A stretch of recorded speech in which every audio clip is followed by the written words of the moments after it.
परमेश्वर का वचन कहता है, और वह आराधनालय में फिर गया और वहां एक मनुष्य था जिसका हाथ सूख गया था, और वे उस पर दोष लगाने के लिए उसकी घात में लगे हुए थे कि देखें वह शब्द के दिन में उसे चंगा करता है कि नहीं। उसने सूखे हाथ वाले मनुष्य से कहा, बीच में खड़ा हो, और उनसे कहा, क्या शब्द के दिन भला करना उचित है या बुरा करना, प्राण को बचाना या मारना? पर वे चुप रहे। और उसने उनके मन की कठोरता से उदास होकर उनको क्रोध से चारों ओर देखा और उस मनुष्य से कहा, अपना हाथ बढ़ा। उसने हाथ बढ़ाया और उसका हाथ चंगा हो गया। जो परमेश्वर इस वचन द्वारा बोले बात करे, आशीष दे। मैं अपनी बुद्धि को, समझ को, ज्ञान को क्रूस की खिदमत जड़ता हूँ और ज्ञान प्रकाश की आत्मा प्रभु यीशु मसीह से मांग लेता हूँ।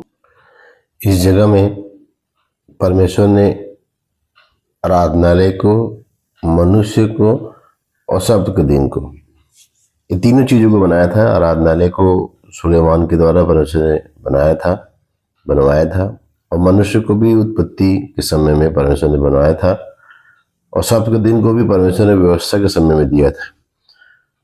तो आज परमेश्वर वचन को बताता है कि शैतान जो है, जिन चीज़ों को परमेश्वर ने बनाया है, परमेश्वर ने रचा है, परमेश्वर ने आज्ञा दी है, उन्हीं चीज़ों से ही शैतान हमारी परीक्षा करता है और हमें फंसाता है। देखिए, यहाँ पर उसको फंसाने वाले भी वही व्यक्ति हैं जिसको परमेश्वर ने बनाया है, और बीमार जो व्यक्ति वहाँ खड़ा है उसको परमेश्वर ने बनाया है, आराधनालय को परमेश्वर ने बनाया है, सबके दिन को परमेश्वर ने बनाया है। तो परमेश्वर की दी हुई चीज़ों से ही शैतान जो है परीक्षा करता है, फंसाता है और आपस में हमको लड़वाता है। मतलब मनुष्य को परमेश्वर के खिलाफ करता है और मनुष्य को परमेश्वर से लड़ाता है, और खुद तो लड़ नहीं सकता, खुद वो पीछे रहता है, वो हमको आगे करता है ताकि हम उसके क्रोध का सामना करें, क्योंकि उसको तो सजा हो चुकी है। अब उसको क्या सजा मिलेगी? एक जो फांसी जिसको हो चुकी है उसको और क्या सजा मिलेगी? मृत्यु दंड की आगे जिसको हो चुकी है उसको और क्या सजा मिलेगी? जिसको अधोलोक में डालने की सजा हो चुकी है उसको और क्या सजा मिलेगी? इसलिए हमको समझना है कि हमारे बीच में, हमारे ही भाई लोगों के बीच में, हमारे जितने भी चीज़ें हमारे को परमेश्वर ने दी है उनके बीच में ही शैतान काम करता है। अगर हमारा कोई भाई है या पत्नी है, बच्चे हैं या फिर माँ बाप हैं या कोई भी है, दोस्त यार है, हमारे बीच में ही शैतान काम करेगा और हमें आपस में लड़वाएगा और परमेश्वर के खिलाफ खड़ा करेगा। इसलिए हमें उन बातों को समझना है कि परमेश्वर ने हमारे लिए जो बलिदान किया है उसको हम व्यर्थ ना जाने दें। जो शैतान पर जीत प्राप्त करने के लिए उसकी युक्तियों को समझने के लिए वचन दिया है, इसका हम आदर करें, मान करें, और परमेश्वर जो जो कहता जाता है उसको बस हमको करते जाना है। इसलिए परमेश्वर वचन पहली पद में कहता है कि वह आराधनालय में फिर गया और वहां एक मनुष्य था जिसका हाथ सूख गया था।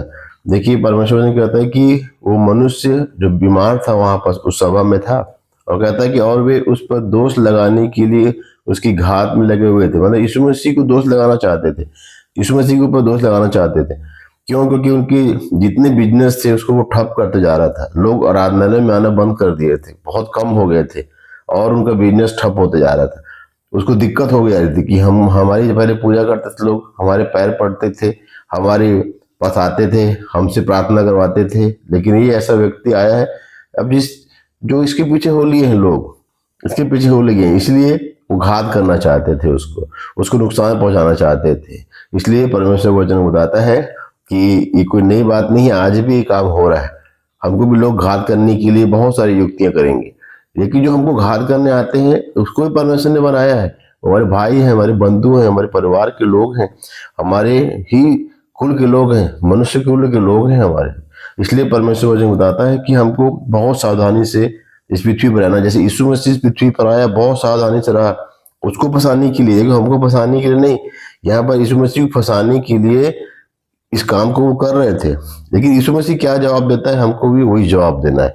यीशु मसीह जो बोलता था वही काम हमको भी करना है, और अपने जीवन को वही कामों के द्वारा ही हमको हमेशा ललाहित करते रहना है। इसलिए परमेश्वर का वचन कहता है कि और वे उस पर दोष लगाने के लिए उसकी घात में लगे हुए थे कि देखिए वह सब्त के दिन में उसे चंगा करता है। लेकिन सब कुछ परमेश्वर ने बनाया, उसी के द्वारा वो षड्यंत्र कर रहा है, लोगों को फंसा रहा है।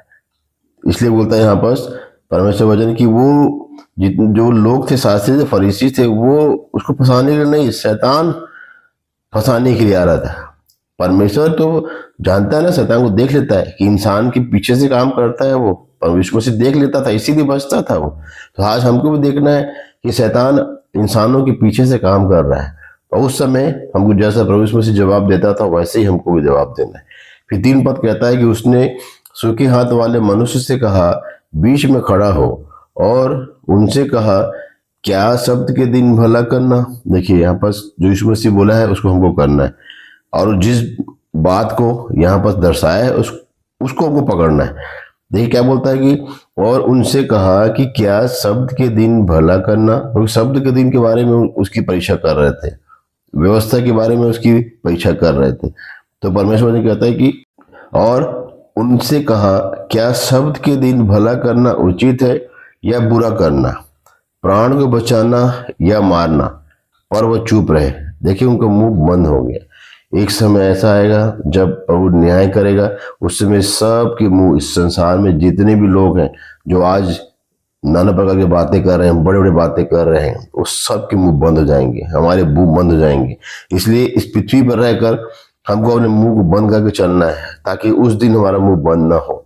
और कहता है परमेश्वर वचन कहता है कि हमको क्या करना है, इसी 4 पद में लिखा हुआ है हमको क्या करना है। 2 काम इस पृथ्वी पर हमको नहीं करना है, और 2 काम जो परमेश्वर ने कहा हमको करना है। कि पहला काम कि हमको भला करना है, यही उचित है परमेश्वर वचन कहता है।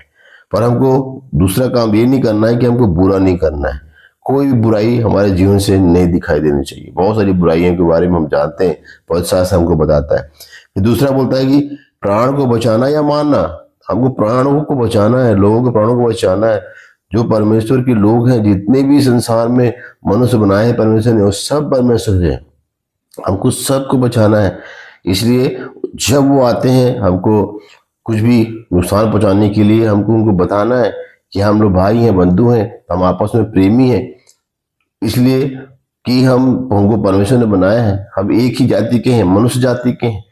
तो जब हम उनके प्राणों को बचाएंगे, जैसे परमेश्वर ने हमारे प्राणों को बचाया है, तो परमेश्वर ने कहता है कि वो प्रभु हमारा आनंदित होता है। वो जान जाता है कि इस पृथ्वी पर रहते रहते ये अब शैतान के भेदों को जान गए कि शैतान क्या क्या काम हमारे जीवन में करता है। इसलिए परमेश्वर ने कहता है कि पहला काम हमको भला करना है, यही उचित है परमेश्वर की नजर में, हमको बुरा काम नहीं करना है। और कहता है कि हमको लोग प्राणों को बचाना है, उनको घात नहीं करना है। लोग यहाँ पर जब सताव होता है तो थाने में जाते हैं, पुलिस का सहारा लेते हैं, कोर्ट कचहरी का सहारा लेते हैं। बिल्कुल नहीं। क्यों? क्योंकि वो तो बेकसूर है। उसको तो परमेश्वर ने बताता है हमको कि उसको शैतान यूज कर रहा है। तब वो समझना है इन बातों को, क्योंकि वो हमारे भाई बंधु हैं। अगर हम उसके बारे में ऐसा करते हैं, मतलब उनसे हम नफरत कर रहे हैं, तभी हम कोर्ट में जा रहे हैं, कचहरी में जा रहे हैं। लोग कोर्ट कचहरी में तभी जाते हैं जब किसी से नफरत करते हैं, उनको न्याय नहीं मिलता है, तो वो न्याय लेने के लिए वहां जाते हैं। तो इसलिए परमेश्वर वचन कहता है कि हमको उनके प्राणों को बचाना है, हमको भला करना है, उसके प्राणों को बचाना है। और देखिए कहता है 5 पद कि और उसने उनके मन की कठोरता से उदास होकर, देखिए इस पृथ्वी पर वो प्रभु यीशु मसीह जो संसार को बनाने वाला है, वो मनुष्य से उदास था। परमेश्वर वचन कहता है उनसे उदास था। तो मुझे भी चेक करना है कि मुझसे तो प्रभु उदास नहीं है, मेरे कामों से उदास तो नहीं है, मैं भला कर रहा हूँ, बुरा तो नहीं कर रहा हूँ। और बुरा कर रहा हूँ तो प्रभु मुझसे उदास है बोलता है। और हम किसी के प्राणों को मैं घात कर रहा हूँ, नुकसान पहुंचा रहा हूँ, तो परमेश्वर मुझसे उदास है। और कहता है कि उनको क्रोध से चारों ओर देखा। देखिए क्रोध भी था उसके अंदर, उसके उन लोगों के प्रति। प्रभु का वचन कहता है कि सिर्फ और सिर्फ परमेश्वर को ही क्रोध करने का अधिकार है, हमको नहीं है। वो क्रोध कर रहा था उनके बारे में, उनको देख रहा था, क्रोध की नजर से देख रहा था। देखिए परमेश्वर ने कहता है कि मुझे भी चेक करना है कि मैं उससे बुरे काम करके, बुरे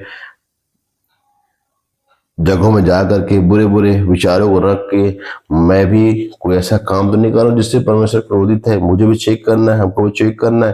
ये वचन हमको इसलिए दिया गया कि हम चेक करें कि किन किन बातों से परमेश्वर प्रसन्न होता है और किन किन बातों से वो क्रोधित होता है।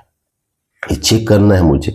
इसलिए कहता है उसने, लिखा यहाँ पर, और उस मनुष्य से कहा कि अपना हाथ बढ़ा।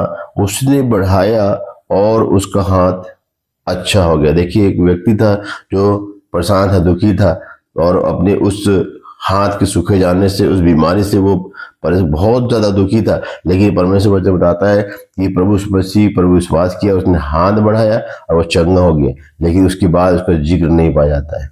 आज लोग चंगाई पाने के लिए परमेश्वर के पास आते हैं, यीशु मसीह के पास आते हैं, लेकिन परमेश्वर वचन बताता है कि जैसे ही उनको चंगाई मिलती है वो गायब हो जाते हैं, चले जाते हैं वापस, और अपने उसी बुरे कामों में फंस जाते हैं। वो बुरे बुरे लालसाओं में, अभिलाषाओं में फंस जाते हैं, जहां से वो आए थे वहां पर लौट जाते हैं।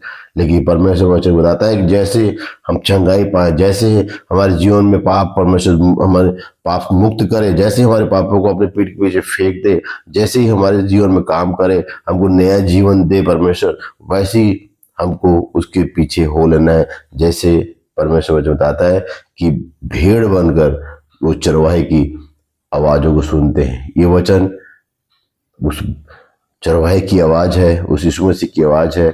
हमको भेड़ बनकर उसकी आवाज को सुनना है, परमेश्वर वचन कहता है, और उसके पीछे भी चलना है। जो वो कहे वही काम करना है। और अगर इस काम को हम करते हैं तो परमेश्वर वचन कहता है कि वो निश्चय हमें उद्धार देगा, निश्चय हमें वो शांति देगा, आनंद देगा, मिराज देगा और सब कुछ देगा। इसलिए इस पृथ्वी पर रहकर हमको दुष्ट की चालों को समझना है और परमेश्वर के वचन के अनुसार उसे समझकर निस्ते नाबूद करना है। तो इस वचन द्वारा प्रभु हम सबको आशीष दे। सबको जय मसीह।